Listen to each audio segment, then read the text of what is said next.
संसार के पालनहार श्री हरि विष्णु संसार की रक्षा के लिए वचनबद्ध है। जब जब पृथ्वी पर धर्म की हानि हुई है तब तब श्री हरि विष्णु ने पृथ्वी पर अवतार लेकर धर्म की रक्षा की है। त्रेता युग में भगवान विष्णु ने परशुराम जी के रूप में अवतार लिया था और उन्होंने अधर्मी शक्तियों का नाश करके पृथ्वी पर धर्म की स्थापना की थी। संसार का कार्य चलाने के लिए परमपिता ब्रह्मदेव ने 4 वर्ण ब्राह्मण, क्षत्रिय, वैश्य और शूद्र की स्थापना की थी। परंतु सतयुग से त्रेता युग आने तक यह संतुलन अस्थिर हो गया था। ब्राह्मणों का कार्य शिक्षा प्रदान करना था और वह अपना कार्य बहुत कुशलतापूर्वक कर रहे थे। वहीं दूसरी ओर क्षत्रियों का कार्य शासन करना था और समस्त प्रजा की रक्षा करना था, परंतु क्षत्रिय अपने कर्तव्य से विमुख हो गए थे। समाज का रक्षक ही समाज का भक्षक बन गया था। प्रकृति को क्षत्रियों का यह निरंकुश और अमानवीय व्यवहार स्वीकार नहीं था, इसलिए त्रेता युग में संसार के उद्धार के लिए श्री हरि विष्णु के छठे अवतार भगवान परशुराम का प्राकट्य हुआ। परशुराम जी के जन्म की कथा। कालांतर में एक महान ऋषि भृगु हुए हैं जिन्होंने महान ज्योतिष ग्रंथ भृगु संहिता की रचना की थी। उनके पुत्र का नाम ऋचिक था। ऋचिक हर समय तपस्या में ही लीन रहते थे। महर्षि ऋचिक का विवाह महाराज गाधी की पुत्री सत्यवती से हुआ था। एक बार पुत्र प्राप्ति की इच्छा से उन्होंने यज्ञ किया और उस पवित्र यज्ञ से 2 खीर के पात्र प्रकट किए। उन्होंने अपनी पत्नी सत्यवती को खीर के पात्र दिए और कहा, एक पात्र वह स्वयं ग्रहण कर ले और दूसरा अपनी मां को खिला दे। यह कहकर ऋषि ऋचिक तपस्या के लिए चले गए। अपनी मां के कहने में आकर सत्यवती ने वह दोनों खीर के पात्र बदल दिए, अर्थात अपना पात्र मां को खिला दिया और मां का पात्र स्वयं ग्रहण कर लिया। जब ऋषि को इस बात का ज्ञान हुआ तो वह सत्यवती पर अत्यंत क्रोधित हुए। ऋषि बोले, मैंने अपनी तपस्या के बल पर तुम्हारे खीर के पात्र में सहनशीलता, धीरज और परमात्मा को प्राप्त करने वाले गुण भरे थे और तुम्हारी माता के पात्र में संपूर्ण ऐश्वर्य, बल, पराक्रम और क्षत्रियोचित व्यवहार करने वाले गुणों का समावेश किया था। परंतु अज्ञानतावश हुई तुम्हारी इस भूल के परिणाम स्वरूप तुम्हारे यहाँ अत्यंत क्रोधी और कठोर स्वभाव वाले पुत्र का जन्म होगा और तुम्हारी माता के यहाँ महत्पस्वी और क्षत्रियोचित स्वभाव वाले पुत्र का जन्म होगा। ऋषि की बात सुनकर सत्यवती अत्यंत घबरा गई और बोली, अज्ञानतावश हुई भूल के कारण मैं आपसे क्षमा मांगती हूँ, परंतु मैं अत्यंत कठोर स्वभाव वाले पुत्र को जन्म नहीं देना चाहती। अतः आप मुझ पर कृपा कीजिए और अपनी तपस्या की शक्ति से ऐसा कार्य कीजिए कि मेरा पुत्र क्रोधी ना हो, भले ही मेरा पौत्र ऐसा हो जाए। सत्यवती की बात सुनकर ऋषि ऋचिक बोले, मैं पुत्र और पौत्र में कोई भेद नहीं समझता हूँ, इसलिए तुम एक महत्पस्वी पुत्र की माता बनोगी, परंतु तुम्हारा पौत्र अत्यंत क्रोधी स्वभाव का होगा। समय आने पर सत्यवती ने ऋषि जमदग्नि को जन्म दिया। ऋषि जमदग्नि का स्वभाव अत्यंत कोमल था। उन्हें शास्त्र और शस्त्र दोनों का पूर्ण ज्ञान था। वे एक महान ऋषि थे। उनका विवाह इक्ष्वाकु वंश के महाराज रेणु की पुत्री रेणुका से संपन्न हुआ था। देवी रेणुका से ऋषि जमदग्नि के 5 पुत्र उत्पन्न हुए, जिनके नाम थे रुकमवान, सुखेन, वसु, विश्वानस और परशुराम। परशुराम जी का जन्म वैशाख मास की शुक्ल पक्ष की तृतीया को हुआ था। यह दिवस अक्षय तृतीया के नाम से जाना जाता है। परशुराम जी के बचपन का नाम राम था। महादेव से परशु प्राप्त करने के कारण इनका नाम परशुराम पड़ा। परशुराम बचपन से ही बहुत कठोर स्वभाव के थे। सहस्त्रार्जुन के अत्याचारों का उनके बालक मन पर बहुत बुरा प्रभाव पड़ा था। उन्होंने अपने पिता से शस्त्र विद्या सिखाने का अनुरोध किया, परंतु उनके पिता ने उन्हें मना कर दिया और कहा, ब्राह्मण को केवल शास्त्र पर ही अधिकार है, शस्त्र पर नहीं। सहस्त्रार्जुन का परिचय। हेहय वंश का सम्राट सहस्त्रार्जुन माहिष्मती नगरी का राजा था। विंध्याचल पर्वत के मध्य में स्थित यह नगरी नर्मदा नदी के किनारे बसी हुई थी। इस नगरी को राजा मुचकुंद ने स्थापित किया था। उनका दूसरा नाम माहिष था। सहस्त्रार्जुन के पिता का नाम कार्तवीर्य था, इसलिए वह कार्तवीर्य का पुत्र अर्जुन के नाम से ना जाता था। अर्जुन भगवान दत्तात्रेय का परम भक्त था। उसने भगवान दत्तात्रेय की कड़ी तपस्या की और उनसे वर में सहस्त्र भुजाओं से युक्त होने का आशीर्वाद प्राप्त किया। सहस्त्र भुजाओं से युक्त होने के कारण ही उसका नाम सहस्त्रार्जुन पड़ा था। वह हर समय यज्ञ आदि सात्विक कर्मों में तत्पर रहता था। उसके बारे में प्रसिद्ध है कि उसके समय में उसके समान यज्ञ और अन्य पुण्य के कार्य किसी और राजा ने नहीं किए थे। भगवान दत्तात्रेय से शक्ति पाकर सहस्त्रार्जुन घमंड से भर गया था। वह स्वयं को पृथ्वी का सबसे शक्तिशाली व्यक्ति समझता था। उसने अपने आस-पास के कई राज्यों को जीत लिया था। शक्ति के मद में चूर होकर उसने अपने राज्य की सीमाएं बढ़ानी शुरू की और शीघ्र ही पृथ्वी के एक बड़े भाग पर उसका अधिकार हो गया था। समस्त संसार को जीतने की कामना से वह बहुत अत्याचारी और निरंकुश हो गया था। उसके राज्य की प्रजा और अन्य ऋषिगण बहुत दुखी रहने लगे थे। उसने अपनी प्रजा पर बहुत से कर लगा दिए थे। उसके राज्य की कोई भी स्त्री सुरक्षित नहीं थी। उसमें कई बार ऋषि जमदग्नि के आश्रम को जलाया और उन्हें स्थान परिवर्तन करने के लिए मजबूर किया। वह समस्त भार्गव ब्राह्मणों का शत्रु बन गया था। लगभग हर समय उसके सैनिक आश्रम में आकर समस्त ऋषिगणों को प्रताड़ित करते रहते थे। इस सब का परशुराम के बालक मन पर बहुत बुरा प्रभाव पड़ा था। महादेव को गुरु के रूप में प्राप्त करना। अपने पिता द्वारा शस्त्र विद्या सिखाने के मना करने पर परशुराम जी को एक योग्य गुरु की तलाश थी। उन्होंने कैलाश की ओर प्रस्थान करने का निश्चय किया। परशुराम जी बहुत कठिन श्रम करके कैलाश पहुंचे। महादेव उनकी सहनशीलता से अत्यंत प्रभावित हुए और उन्हें अपने शिष्य के रूप में स्वीकार किया। शस्त्र विद्या प्राप्त करने के लिए परशुराम जी ने 10 वर्ष तक कठोर परीक्षण किया। उनकी शिक्षा पूर्ण होने पर पृथ्वी पर धर्म की स्थापना के लिए महादेव ने उनको एक दिव्य धनुष प्रदान किया। महादेव ने उनको एक कुल्हाड़ी या परशु दिया और कहा, यह परशु ही अब तुम्हारी पहचान बनेगा। आज से तुम परशुराम के नाम से जाने जाओगे। सहस्त्रार्जुन द्वारा रावण को बंदी बनाना। उधर बल के मद में चूर हुआ सहस्त्रार्जुन सारी हदें पार कर चुका था। एक बार वह नर्मदा नदी में अपनी दासियों के साथ नौक विहार करते हुए मद्यपान कर रहा था। उस समय नर्मदा नदी में लंकापति रावण भगवान शिव की तपस्या में लीन थे। सहस्त्रार्जुन ने रावण की तपस्या भंग कर दी और उनके साथ बहुत बुरा व्यवहार किया। क्रोध में आकर रावण ने उन पर प्रहार किया, परंतु सहस्त्रार्जुन ने अपने सैनिकों की सहायता से रावण को बंदी बना लिया और कारागार में डाल दिया। सहस्त्रार्जुन का उत्पात दिनों दिन बढ़ता ही जा रहा था। वह माता रेणुका पर बुरी नीयत रखता, इसलिए यदा कदा उनके आश्रम में आ जाता और समस्त आश्रमवासियों को अत्यंत परेशान करता था। एक दिन सहस्त्रार्जुन ने अपने सैनिकों को ऋषि जमदग्नि का आश्रम जलाने का आदेश दिया। जब उसके सैनिक आश्रम को जलाने लगे तो उसी समय माता रेणुका सहस्त्रार्जुन को समझाने के लिए उसके महल में चली गई। महल में सहस्त्रार्जुन ने रेणुका के साथ बहुत बुरा व्यवहार किया।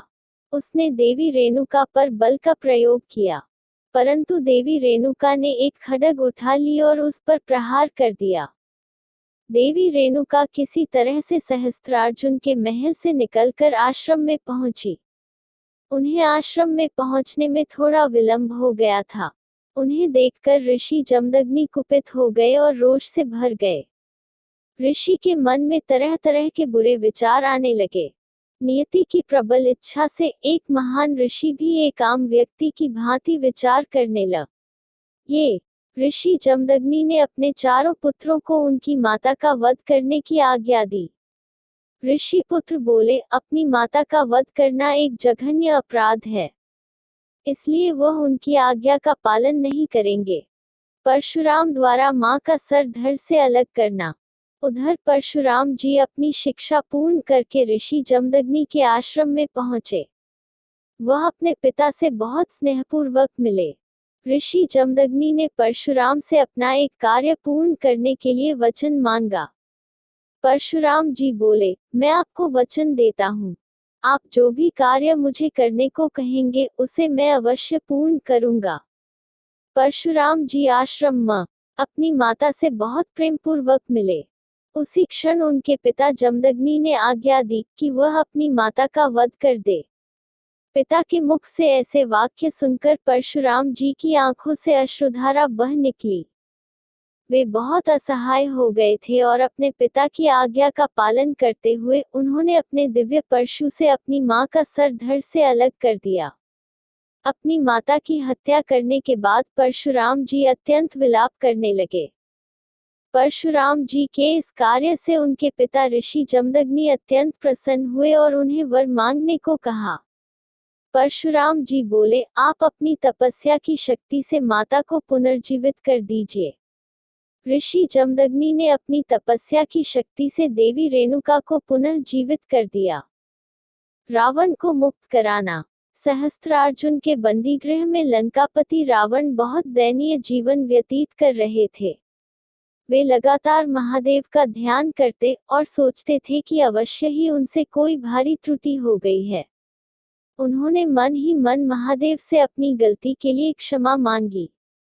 भगवान महादेव ने परशुराम को दर्शन दिए और उन्हें लंकापति रावण को सहस्त्रार्जुन के बंदीगृह से मुक्त करने का आदेश दिया।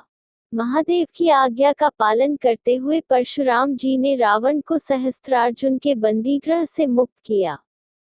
दिव्य गाय सुशीला का हरण। परशुराम जी के जीवन का मुख्य उद्देश्य सहस्त्रार्जुन के अत्याचारों से मुक्ति दिलाना था। इसके लिए उन्होंने ऋषियों की एक सेना का गठन किया। वह अपने आश्रम से दूर वन में रहकर समस्त ऋषि पुत्रों को शस्त्र विद्या की शिक्षा देते थे। एक बार ऋषि वशिष्ठ ने सुशीला नाम की एक दिव्य गाय ऋषि जमदग्नि को भेंट की।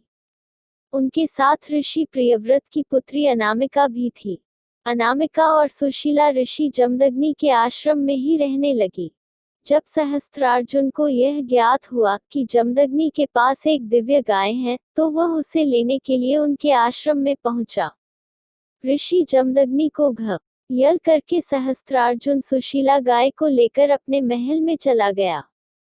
अनामिका ने परशुराम जी को इस घटना के बारे में अवगत कराया, जिसे सुनकर परशुराम जी क्रोध से भर गए और वह सुशीला गाय को लेने के लिए सहस्त्रार्जुन के महल को चल दिए। उन्होंने अपने दिव्य परशु से सहस्त्रार्जुन के अनेक सैनिकों का वध कर दिया और वह सुशीला को लेकर वापस आश्रम आ गए। सहस्त्रार्जुन का अत्याचार। परशुराम जी के इस कार्य से सहस्त्रार्जुन अत्यंत क्रोधित हो गया, परंतु वह परशुराम जी की शक्ति से अत्यंत भयभीत भी था। इसलिए उसने परशुराम जी के प्रभाव को कम करने के लिए 21 है वंश के राजाओं को एकत्रित किया और एक बड़ी सेना का गठन किया।